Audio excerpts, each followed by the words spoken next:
Good afternoon. This is the current scene at Vicarage Road, the stage for today's meeting with Watford. Welcome back to another Saints Live with myself, Kenzie, Benali. And I'm Steve Forbes. Great to be back, isn't it, Steve? Good weekend. Feels like we've just done this. Yeah, it's been a short turnaround since the last game. It's been all right. I've had the in-laws visiting, so, you know. Enough said. Yeah. Well, great to be back to it. Got another jam-packed show. What have we got coming up? Loads coming up. We're going to have team news in less than 15 minutes. We'll also be hearing from Ralph Hasenhüttl. He was speaking to us earlier on. And make sure you do get your comments in as well, because we'll be reading them out throughout the show too. And also joining us this week, once again, is Dean Hammond and Adam Leitch. They'll be giving us expert insight and analysis throughout the show and for our post-match as well. Hello guys, how you doing? You okay? Very well, thank you. Very well. Yeah, good. Thanks, guys. Nice to be with you again. I know. Happy Sunday. It's so good to have the football back, isn't it? I feel like this is feeling normal again now, isn't it? I mean, I'd normally be tucking into the Sunday roast, but I'd sooner be watching a game of football. Yeah, I'm absolutely delighted it's not as hot as when we were doing this on Thursday. I mean, I was sat perspiring, especially in the post-match when we were doing it. I was like, oh, I hope nobody's watching this, and because I just felt like there was sweat pouring off of my forehead. I had a little fan set up just beside me, but obviously because of the sound, I couldn't have it on during the game. And the second I turned it off, and with the windows closed as well, it's like, oh my goodness, it's so hot. Well, you're looking glorious, Adam. You're looking fantastic. No worries on that front. We certainly can't blame the heat today either, no, can we? we can't blame the heat. It's very hot under these lights normally, actually, isn't it? But we managed to get through the other day, and but yeah, a bit of a relief. It's a little bit cooler. Right, well, I think we should get stuck into the first conversation of today's show. We are going to kind of explore our defensive options, of course. I suppose the biggest talking point is that we are without Jack Stephens today. Now, we imagine Yannick Vestergaard will be brought in to replace Jack. It could be Kevin Danso. What's your opinion on that, Dean? We'll start with you. I agree with you. I think Vestergaard will come in. He's the most likely option.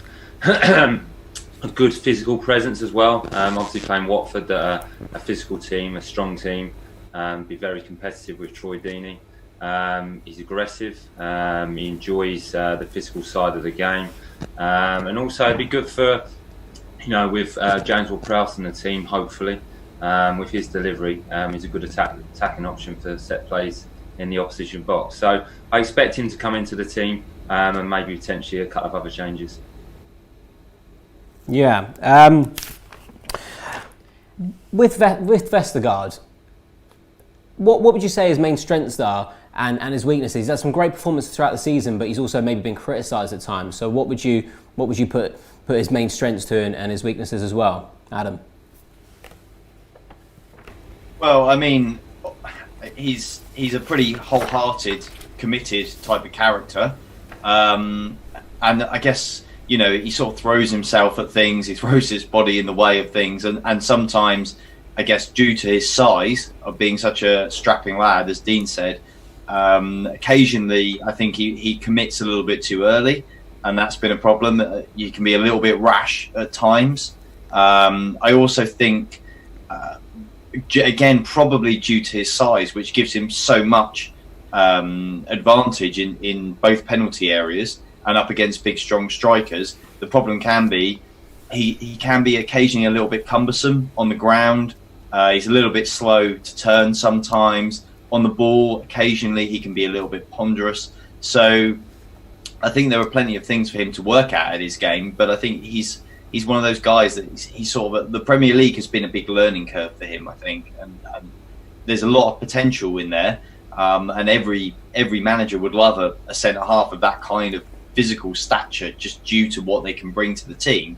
But he's kind of got to work on his game enough to cut out the errors, because some of the errors that we've seen from him have been very costly, and ultimately for him, they are the reason that he's not in the team, because he's made too many individual mistakes. And so his challenge now with Stephens out, assuming he comes in, is to prove that he can cut those out of his game, and that he's kind of learned the lessons from the errors that he's made in the past.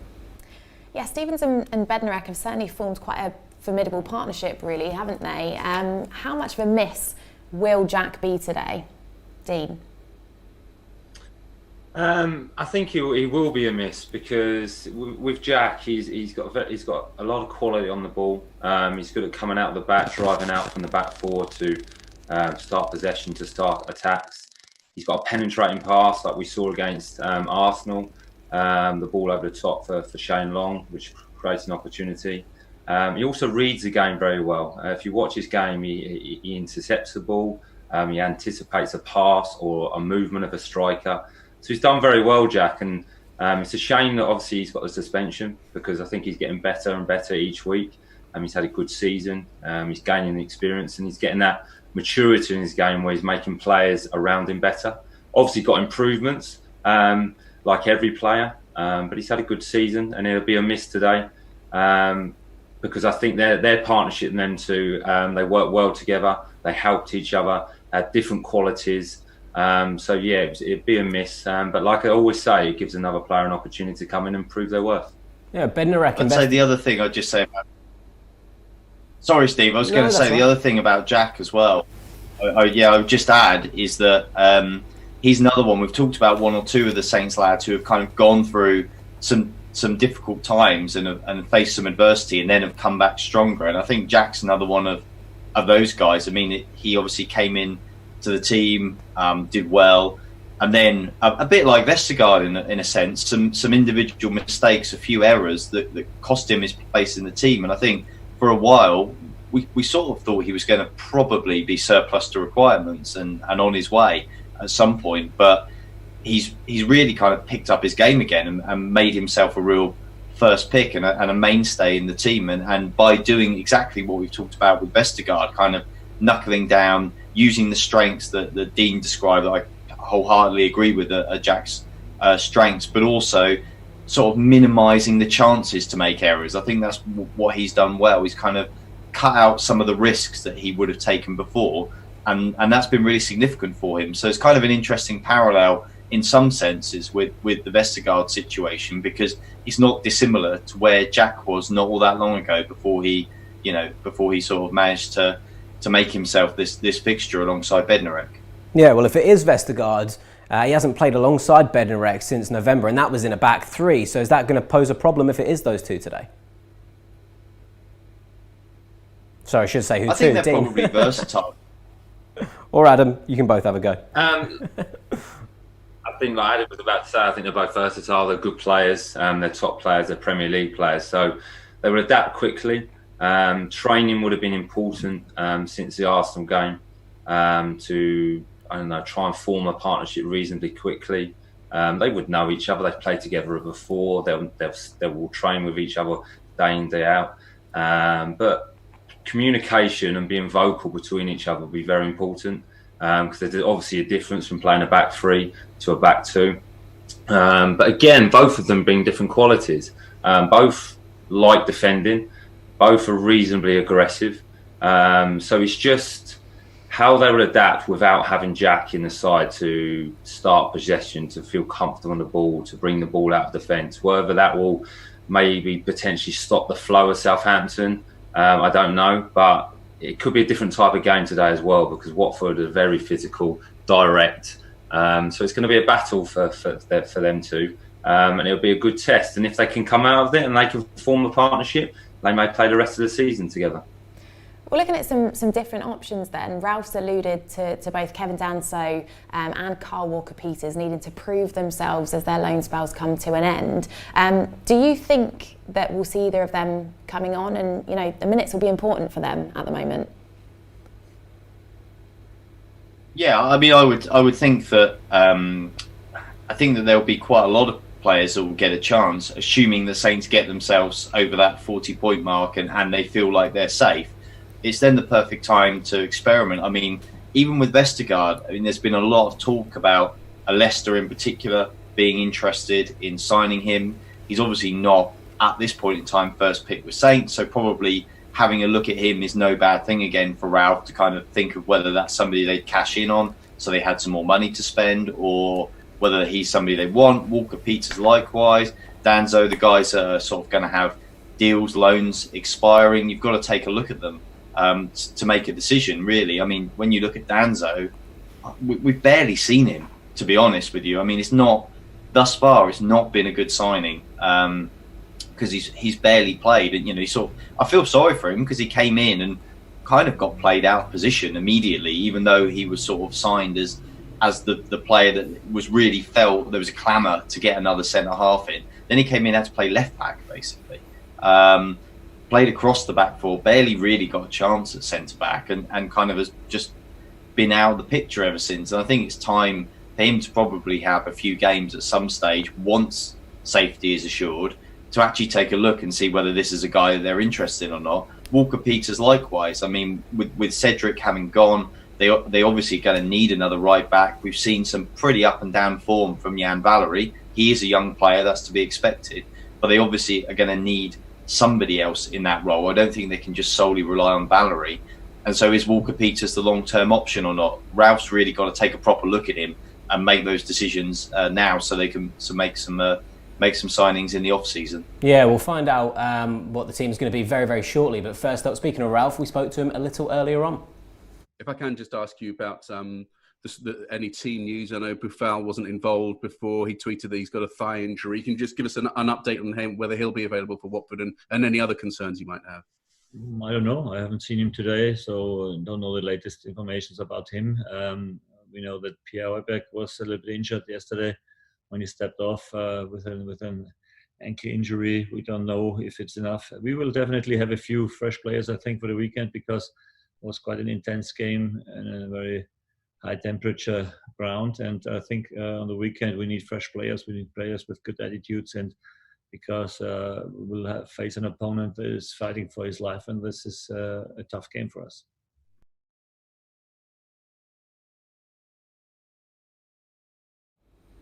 Right, so that was what Ralph had to say. It's expected he is going to make some changes today. Which ones do you think are going to be made in particular, Dean? In fact, here's the team just arriving at Vicarage Road a short while ago. But yeah, what changes do you think are going to be made today? Well, I think, like we just spoke, I think Vestergaard will come in. I think it'll be interesting to see who plays right back. Walker-Peters, I think, will maybe get a chance, like Adam said. Valery is a good player. He's a youngster and he's been up and down, but when you've been taken off at half time, it can affect you mentally, and you may just need a little bit of a rest. And again, it's going to be a physical game. It'd be interesting to see who plays midfield alongside James Ward-Prowse. Ramiro, I think, will come in because Watford are very, very strong in the centre midfield. Will Hughes, Capoue, Decore, they're really, really physical, strong players, athletic players. So that's going to be a real test in there. And I think Shane Long will start.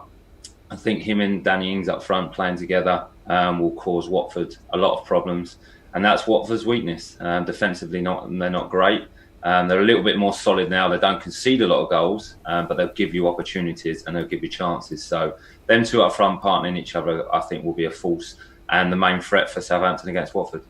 Well, I'm keeping my eyes firmly on the clock because we will be able to bring you that team news in just under 30 seconds actually. But before we do that, we have got a few fan comments to get through. Alfie Fletcher has said, "Come on you Reds," he's going for a 2-1 win today. We've also got Flipper King watching on YouTube. He's also going for a 2-1 win. He thinks Ings will get the first goal. Liam Andrews, good afternoon. He's going for a 3-1 win. Ward-Prowse to score first. Johan is also watching on YouTube. He says 3-1 Saints, Ings 2, Smallbone 1. And then we have Sledger33 watching us on YouTube, and he is also going for a 3-1 win to the Saints. Okay, on to the team news now then. Vestergaard does come in to the side, as does Romeu and Smallbone, also Long starting as well. You can see the team on your screen there in full, so we'll run through that now. Your Saints starting 11 is as follows. In goal, Alex McCarthy. Carl Walker-Peters also coming into the starting 11 to take on Watford. Yannick Vestergaard, Jan Bednarek, Ryan Bertrand, Oriol Romeu, James Ward-Prowse the captain, Will Smallbone, Nathan Redmond, and Shane Long and Danny Ings. The substitutes then: Angus Gunn, Kevin Danso, Jan Valery, Jake Vokins, Alex Yankovic, Stuart Armstrong, Nathan Teller, Michael Obafemi and Shay Adams. So a number of switch-ups there. We obviously remained unchanged to take on Arsenal. It's quite the opposite situation as anticipated for today's game. I suppose let's just come to you both for an initial reaction on this team. Adam, has Ralph got it right here? Yeah, I think so. I mean, I completely agree with what Dean said, actually, about the logic of bringing Oriol Romeu in. Watford are extremely strong, physically strong as well in that central midfield area, and you've got to be very combative to deal with them. We saw Pierre Højbjerg go off in the last game against Arsenal, and obviously he had a bit of a niggle, so it didn't look like he was going to be fit. So that's kind of an obvious change, and it might have been one that Ralph made anyway. The back four we spoke about earlier makes perfect sense. I guess Smallbone coming in, this is another big opportunity for him. Obviously Ralph thinks a lot of him. He obviously signed a new contract recently as well, so that's a real kind of one for the future, one for now type of affair with him. And Ralph is obviously going to try and give him some more minutes. I think this will be potentially a good game for him to be involved in, but I also think it's going to be a tough game for him. It's going to be a physically demanding game for a young man like that, and especially after so long off of playing as well. So it'll be interesting to see how he handles the demands of it. And Long and Ings up front makes perfect sense as well. I imagine that Saints will try and soak up the aerial pressure from Watford. I wouldn't be surprised if Saints try and play a little more directly themselves as well today. I wouldn't be surprised if we see Vestergaard, for example, trying to hit those diagonal balls out towards Long to chase them down into the corners, things like that. I think that Saints will play a bit more like that today, I would predict. So I think it's a pretty solid team, really, when you look at what Ralph has selected. I can't really find any fault with it particularly. Well, aside from the suspensions and injuries, obviously another reason for changing up the team is given how many games are happening in quick succession. Dean, you would be very much used to that over Easter, over Christmas. How will those players be feeling right now? What is it like to put your body through such an intense period of games coming so thick and fast? Well, I'll tell you what, from a personal perspective, I used to enjoy it. I think the more games you can play in a short period of time is better. You can't replicate game situations, game fitness. Obviously, it's difficult because it's physically demanding.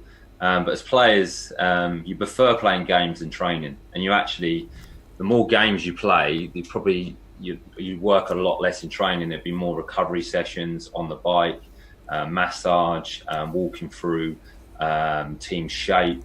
So you don't work as hard in training. So the players they're feeling it. I mean, it's a different situation now because of the break they had previously. So changes is good decisions for the team and the squad. But the players will be fine. They'll enjoy playing games. They'll look forward to this game today, especially after a defeat. Once you have a defeat, you want to get straight back into the next game and put that right, put a performance in and try and get a victory. So it is difficult. It is demanding. But I think and I think most players are like, you prefer playing matches than training. So they'll be quite happy about this. Well, you can see the Watford team on your screens now, and it seems that fans watching along at home are rather excited by the Southampton starting 11. Lots of you pleased to see Shane Long starting for the Saints.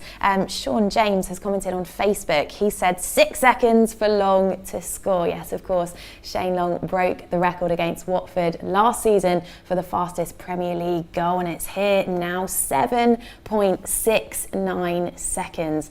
Absolutely unbelievable. So yeah, let's see if you can break that again today, Sean. That would be nice, wouldn't it? Cameron Ward has also got in touch. He said, glad Carl Walker-Peters is in the team. Come on, Saints. 2-1 with a Long double. I got the weather here in Cyprus. Just want the Saints to shine as well. I love that. Okay, and Rob Crane has got in touch. He says, Will Smallbone and Carl Walker-Peters with Ings and Long up front. This is going to be 4 or 5-0 to to the Saints.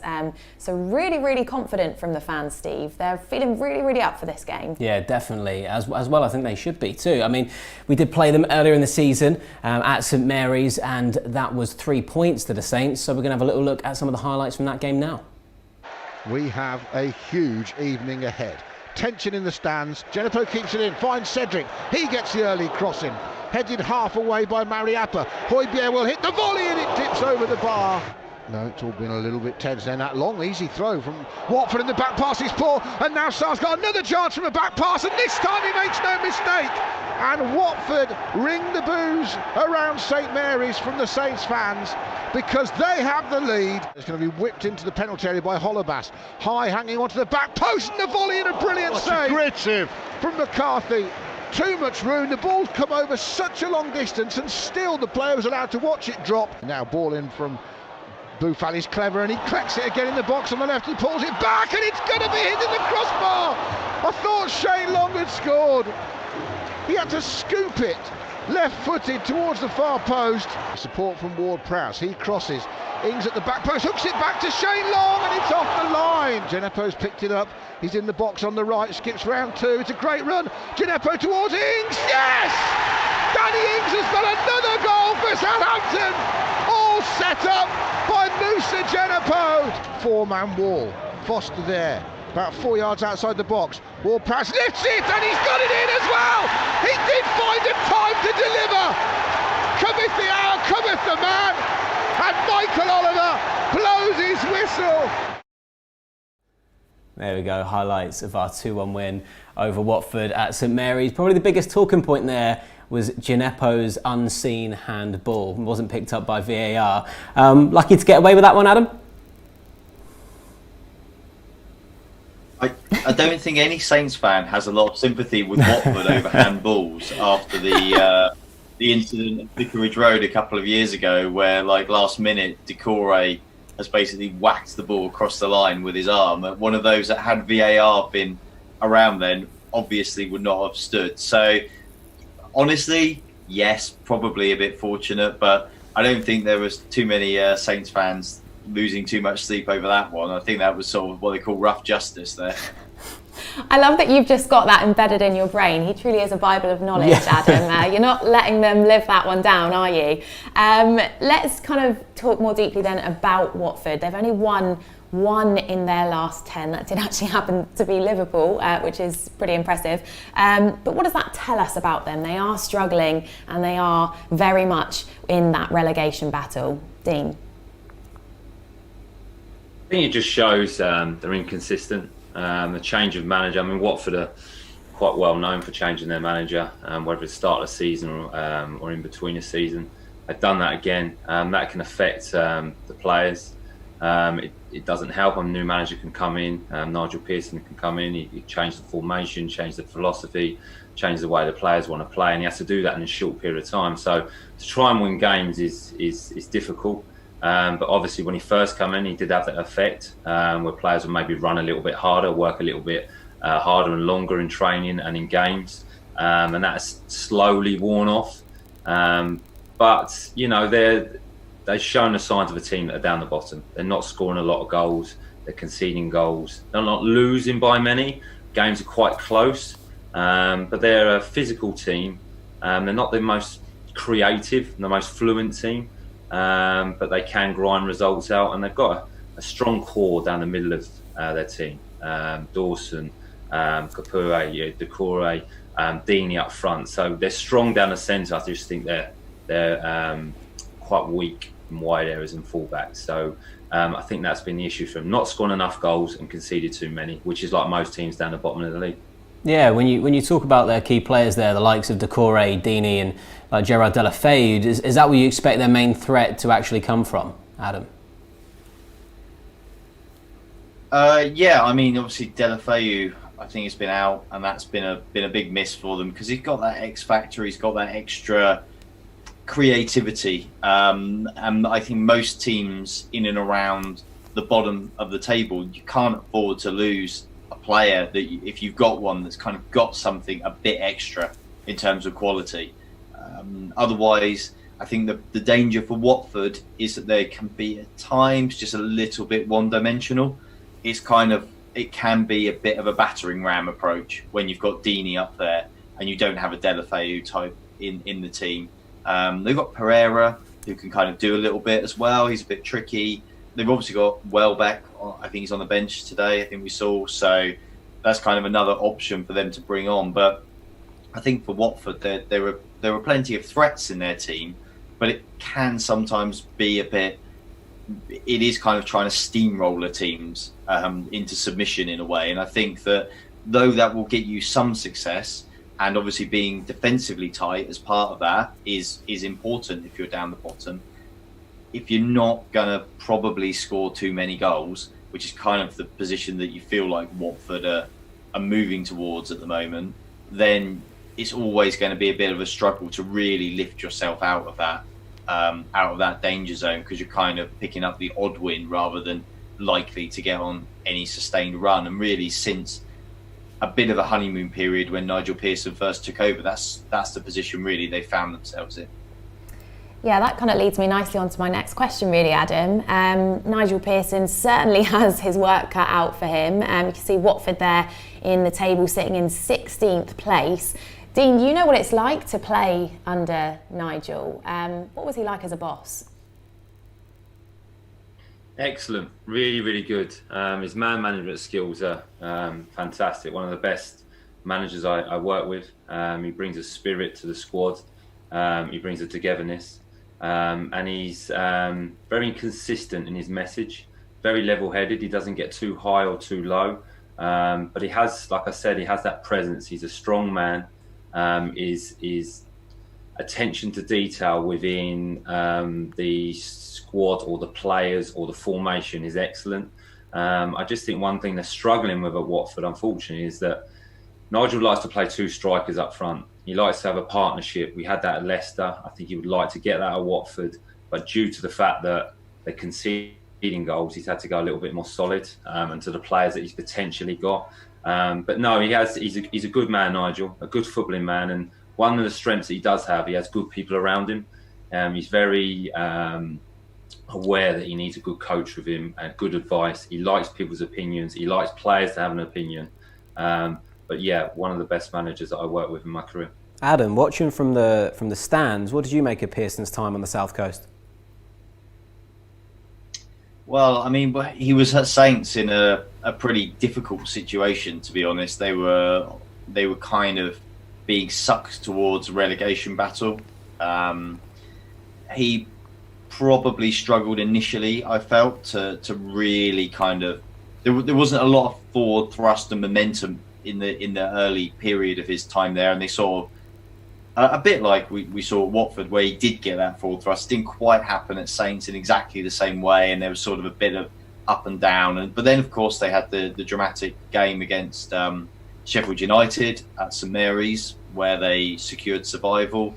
But it was a very difficult time. You have to bear in mind there was huge upheaval behind the scenes, great instability at the club, one of the greatest periods of instability the club's ever known behind the scenes, with ownership, changes in the board, like, you know, every 2 minutes. It was like revolving chairs in the boardroom, people coming and going, and ultimately Rupert Lowe and Michael Wilde returned to take over again, wrestled control of the club again in the summer. Nigel was only on a short-term contract. They didn't feel like he was the right man to take the club forward, and so he left, and it was only a very short stay. But during his stay, I mean, I obviously dealing with him in a different capacity to Dean, I would agree, very consistent in his messaging. Externally, what he said as well to media and portrayed to the fans was very consistent. In fact, it was so consistent, sometimes you felt like you could ask him what colour the sky was and he'd give you the same answer about needing a solid back four or something like that. But sort of gave that air. Saints, perhaps, when he first came in many ways, and I'm not just talking on the pitch, lacked a little bit of discipline. And he really was a very strong disciplinarian. And he cracked down hard on especially some of the young players who I think he felt one or two of them weren't being responsible enough as they should be. So he tried to really wrestle control of the changing room as well. And ultimately, all you can say is a very short stay, but he did the job he was there for. He avoided relegation for Saints that season. It was unfortunate his time didn't continue, but it was just one of those things with everything that was going on at Saints at that period of time. It just wasn't to be for a long-term stay for him. Yeah, he'll certainly be hoping that he'll be able to help Watford avoid relegation this season, but it's going to be tough. Now, for anyone joining us on Saints Live, you may have missed the team news. If you did, we'll have a quick recap of that for you now. A number of changes to the starting 11. You can see the team there on your screen. Also, an unfamiliar name there on the substitutes bench. Alex Jankovic, an 18-year-old. It's his first time within a Southampton squad. A big day for the youngster there, and of course a number of youngsters involved as well within that squad, which is always great to see, and the fans are loving it. Tracy has commented on Facebook. She says, great lineup, come on you Reds. Darren Lindsay, who's joining us on Facebook, hello to you. He says, time for Smallbone to step up. He's hoping the youngsters can do it for the Saints today. Jack Jennings is watching on YouTube. He's going for a 2-1 win to the Saints, hoping Ings and Teller will score. Another youngster there in the team. Agent Awesome, love that name, watching on YouTube. I have a feeling JWP will be crucial today, just like the return fixture. Isaac is hoping Carl Walker-Peters will get a goal today. Lee Brody, good afternoon. He says, can see why James Ward-Prowse is captain, a fantastic guy. Kevin Reed, also on Facebook, is going for a 2-3 win to the Saints today. And Dorothy Clark, also joining us on Facebook, says, come on Saints, you can do it. So lots of positivity coming on from our socials. The fans are backing the Saints for a big win over Watford today in London. Yeah, indeed, not long until kick-off. But it's now time to cast our minds back to 2011, a year that saw the premiere of Game of Thrones. It also was the year that Prince William married Kate Middleton. Huh. But not just that, it was the year that the Saints thrashed Watford on their way to promotion from the Championship. A very good afternoon to you from the St Mary's Stadium in Southampton. Both Saints make 2 changes to the side that lost to Cardiff. Hammond and de Ridder start. Schneidlin's on the bench. Connolly is injured. Holmes is in the 16. Cork, Lallana and Fox, they clear up to halfway. And Taylor himself is almost caught out by Ricky Lambert. Now suddenly de Ridder's making the space up on the right. Here comes de Ridder at pace towards the penalty area. He just gets the ball caught in his feet. Aims for Lambert at the back post. He heads the ball up and the goalkeeper comes out and catches it, and the referee's given a penalty. Handball, he said. Referee Carl Boyson has given it a long look and he suddenly called for the handball against David Murphy. Can celebrate by smashing them into the lead. Lambert from the spot scores his 9th goal of the season. It's his 58th league goal for Southampton and his 100th league appearance. Pace to get there, and he's got help behind him from Richardson. Now can he deliver again with his right foot from the byline, crosses towards the back post. There's a shirt being tugged there. That's a penalty. Ricky Lambert wins another penalty from the back post. 55th minute of the game. Can he double Saints' lead at the same time? The crowd thinks so. Lambert steps up. Take 2, goal 2, and Southampton have doubled their money against Watford. It's Saints 2, Watford 0. Before going to Reading, it doesn't get any easier. Lallana, 20 yards out on the right, twists and turns onto his left foot, gets it into Gooley, tries to get the shot away, places it beautifully.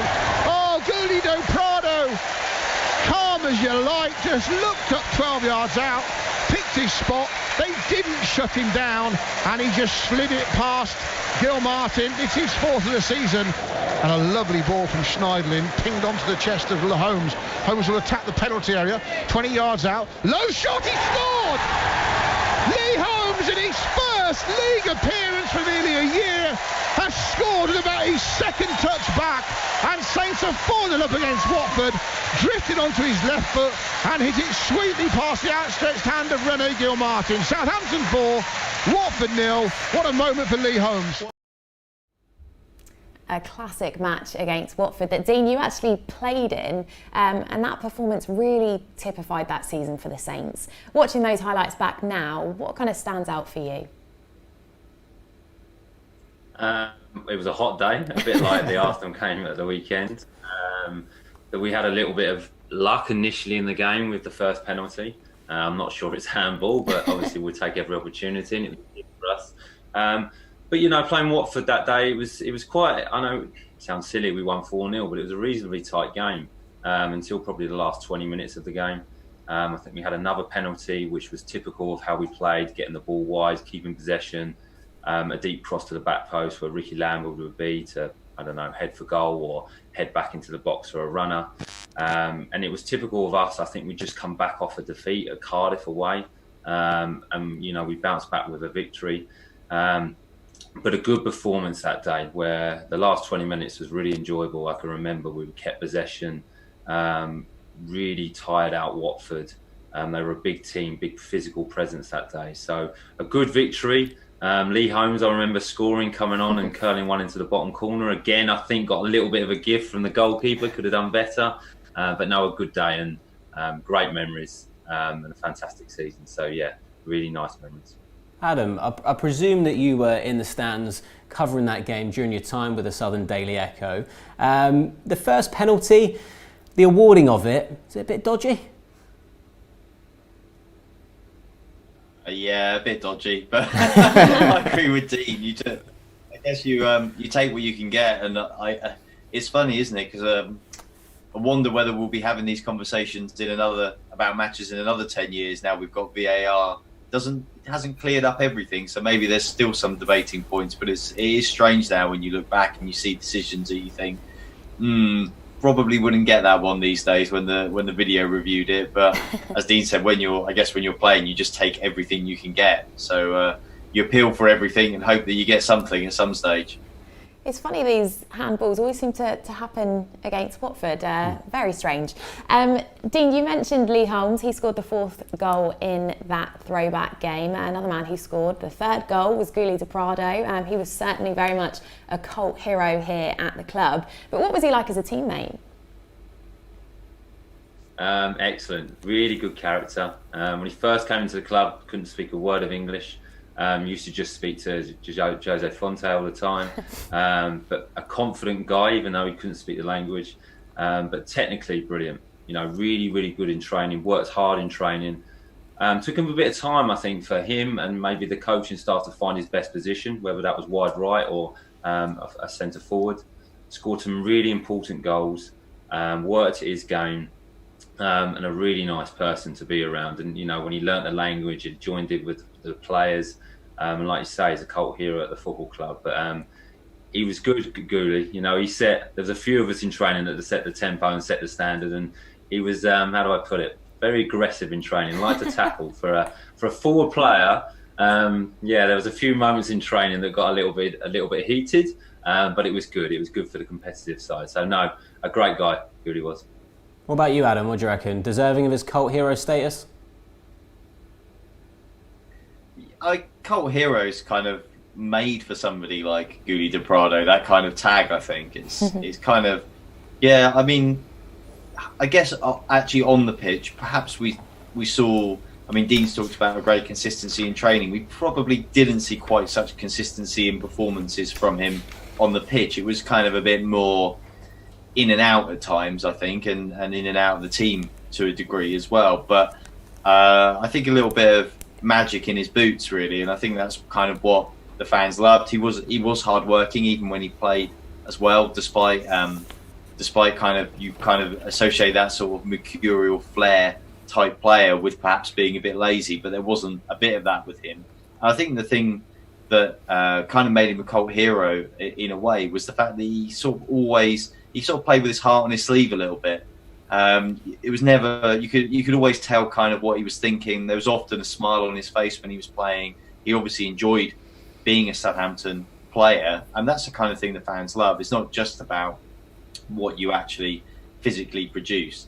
It's about kind of the spirit that you play with as well. And I guess the nice thing is, and it's a lovely thing for Dean as well, when you're part of a team that has great success, then you are going to be fondly remembered. You're going to be welcomed back at the club. People are going to talk highly of your time there. I'm sure many players go in and out of clubs and kind of feel like they can be forgotten about in the sort of annals of history because they might have been there at a time that wasn't, particularly successful. But when you're like Dean, and I guess like Gooley as well, to some extent, and you're part of a really winning team that fans love, you're going to be talked about, forever as part of that, and very fondly. And I think it's a lovely thing for Gooley. It's a lovely thing for Dean and all of that team as well. And we all look back now with happy memories of those days and the joys of being in League One in the Championship compared to the Premier League are, if you're a team like Southampton and you're a bigger club,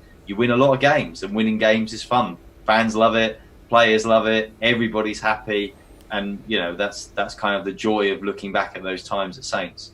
Yeah, fantastic team surging through the Championship there. A very nice throwback on Saints Live. But let's turn our attention back to today. Let's fly through a few more of these fan comments quickly before moving on to our next talking point. Stuart Wilson is going for a big 3-1 win to the Saints today. Smallbone to score first. Chris Taylor has said Danny Ings hat-trick and one step closer to Golden Boot. Phil Gosney has said, come on you Saints, another quick goal please Shane. Kim has said, good chance for Ings to score a few more today. And Matt Semmons, who's joining us on Facebook, says, I miss Gooley so much. What a legend he is. Yeah, right, on to our next topic, which is around the squad itself and team selection. We know who's going to be playing today, but it seems like Ralph has quite a few options in the midfield, especially going forward, and he's trying to bed in some new young blood too. Has he found his formation now with his 4-2-2-2? Is it just a case of which players fit into that, Adam?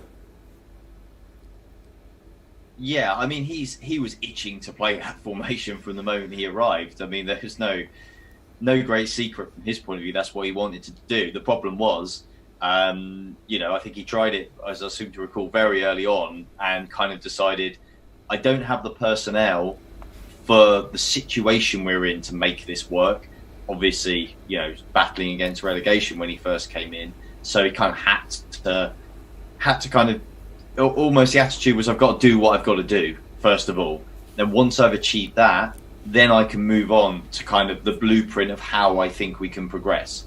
And I think he very much feels the 4-2-2-2 is the way ahead for Saints. It's a very sort of progressive formation. It's quite a modern style formation. It's not entirely dissimilar from a 4-4-2, to be honest, but there are variations, and the way that Saints play it is interesting as well. It's a little bit different that Ralph's brought in from his time in the Bundesliga, but it's something that he's obviously wanted. He's got Saints now into a situation where they're more comfortable, and I think that this is the formation for him. He's settled on this now, and now for him it's a case of working on the players he's got to make sure they play that and they can play it properly, and then adding to the squad players who he is confident who can play in those positions, because I think this is what we've got going forward now with Ralph. Dean, Oriol Romeo's come back into the side. How would you kind of assess this season for him? Because we haven't really seen him feature as much, certainly, as he would like. Yeah, I think it's been a little bit indifferent for himself. But I think that's more down to the potential form of the other two, James Ward-Prowse and Højbjerg, that play in midfield. They've performed very well. They've formed a partnership between them two. But I think he's still got a huge part to play. I like him as a player. He's effective in a more disciplined way. He keeps the ball well. He protects the back four. He does his job very well. Granted, he's not the most exciting player in the world. He's not going to get many fans off on the edge of their seat, but he does a good job for the team.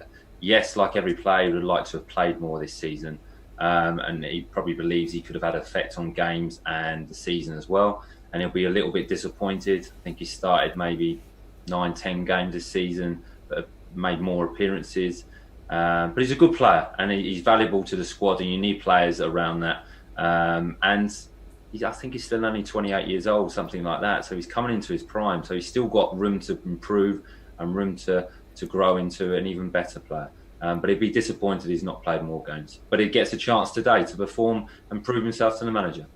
Well, as well as Oriel, a number of youngsters have been named in the Southampton squad today. We'll move the conversation on to them in just a moment. But before then, let's hear from Ralph Hasenhüttl about giving youngsters a chance in the Saints side. You mentioned the 40 points just earlier in this press conference. And I wanted to ask you, how many points will you need in your own mind for you to start doing what you want to do, which is give some playing time to players you are looking forward to for next season, i.e. giving the squad a bit more depth of experience? Yeah, I think if you want to give somebody a chance to play, then he must deserve this chance to play. And then it's not about how much points you have, because I don't give anybody a chance when I don't think I can win this game then, because the most important thing is that he has the quality, and I think we have a few guys. They will also on the weekend now. We will have a few changes because of injuries, because of suspended players, and that's the reason why we need every player, and we will have a few changes this weekend. Yeah, so they were Ralph's views. I suppose there's a question to both of you, Dean and Adam. What do you make? Do you think this is the right time to be putting young blood into the side, or should it be focusing on just getting the points? I would like to. I think there's an element of focusing on getting the points for 40 points, because obviously that's the safety of the club for now and moving forward. But I think the manager has mentioned that he will play youngsters or players when he feels as though they deserve the opportunity, not due to the position of the football club. So if he feels as though they've earned their right to play, he'll play them. And I think that's good for the younger players coming through. It also helps the depth of the squad. It helps the experience of the squad, because younger players are getting more game time, which means they gain experience. But it's difficult because the club this season is not quite safe. It is, but it's not mathematically definitely yet. So 40 points I think should be the target, and then from then on it's a great opportunity to give younger players an opportunity. Dean, as a player then, is it frustrating to not play your best team per se when the club is trying to, as Steve said, blood young talent? Is that a frustrating thing as a player? I don't think it's a frustrating thing. It all depends on what players come in, and if he feels as though within the squad that youngster has deserved the opportunity. If he's proven himself in training, if he's proven himself in 23 games, if he's had substitute appearances and has had an effect and an impact, then no, I don't think it's frustrating. You want to play your best team, and when I was at the club, there was a lot of younger players coming through that were probably better than us. So you could see that they were the future of the club. And as more experienced players, you were trying to improve. If there's a younger player coming through, it only personally made me work harder and made me improve as a player. So I wouldn't say it's frustrating. I think it's good for the football club. The club had a philosophy of breeding younger players, and as soon as they get the opportunity, as long as they're ready, and the club trusts the manager and the player trusts the manager, then it can work. Yeah, Adam, the fans love to see the young players come through, and at Southampton, is it almost just expected that this will happen? Yeah, I mean, it's been an incredible conveyor belt for decades. I mean, go back to sort of the setup of what we now call an academy system, what would then be called a youth system under Laurie McMenemy, and the players that filtered through that. Kenzie will well know a lot of her dad's teammates and all came through that amazing system, and then that continued, the Dave Merrington years and the brilliant players that we saw, so many of them, too many to really bother going through, there's so many of them, and then through to another golden generation when we had your Walcott, Bale, Lallana, Oxlade-Chamberlain, Chambers and Luke Shaws and so on and so forth. We had a little bit of a lull, but that was probably to be expected given everything that happened at the club, and obviously the investment couldn't be quite the same in the academy system. But now you see it picking up again. They're doing the right things. They're not only breeding sort of a winning culture from a young age in the academy, but they're also doing something that I think is crucial for top clubs now, and that's trying to sign players who are decent around 16, 17, 18. Perhaps you haven't developed them fully, and they're not technically academy players, and Saints have quite a few of those on their books that they've sort of bought in. But bringing them in and then giving them a couple of years to come through, especially if you've got culture that's set from the top that then follows all the way through the club, which is what Saints are trying to put in through Ralph now, you give yourself a great chance of having young players. And of course, for a smaller club like Saints, don't have the resources of a Man City, a Liverpool, etc. It's kind of the only way to go. And occasionally you get that gem, you get hopefully 4 or 5 really good years out of them. Then you get a lot of money potentially that can help to rebuild your team. And the cycle goes on, and nobody likes to see those young players go, but for a club like Saints, it is good business, and watching them come through, fans love it. It's so exciting, the kind of he's one of our own chants. They love to be able to sing that, and it's great. It's great for everybody involved, and every so often you get the real thing that you really love, which is a Franny. Or somebody like that who's actually homegrown as well. Adam Lallana was from Bournemouth, but lads who have kind of grown up in the region, Wayne Bridge, people like that who actually come through, who are local lads as well. And if you get that, that's the real win, and they're the ones that the fans really love, and it's very special to see the young players come through, and every supporter loves it. Yeah, the club really does breed some fantastic young talents, and the youngsters will really be hoping today that they can prove themselves against Watford. Now, Watford, they're in a difficult position. We've discussed it earlier on in the show. They've won just one of their 13 past matches against Southampton in all competitions. Not a fantastic record. We are just 25 minutes away from kickoff now, just about enough time to come to both of you for a score prediction on today's game. Dean, we'll start with you. I think it'll be a tight game. I think there'll be limited opportunities. I think it'll be a battle that needs to be won in midfield. But I think Southampton will come out 1-0 winners with an opportunity for one of the strikers, Danny Ings or Shane Long. So a 1-0 victory to Southampton. Well, I kind of figure we've got to do better than we did against Arsenal in terms of our predictions. But I'm also like Dean. I weirdly feel a little bit confident about this game, which is normally a worrying sign. But anyway, I'm going to go with my gut, and I think 2-0 to Saints. I don't think any of us have done that well with our predictions, have we? No, but we like the sound of those. I'm going to say 1-0. I'll be quite happy with just 3 points, Kenz. Yeah, it's going to happen. Big win today, Steve. Fantastic. Right, well, as Kenzie said, not long until kick-off, around about 20 minutes away. Thank you, Dean and Adam. They'll be joining us for our post-match show, so we'll see you after the final whistle.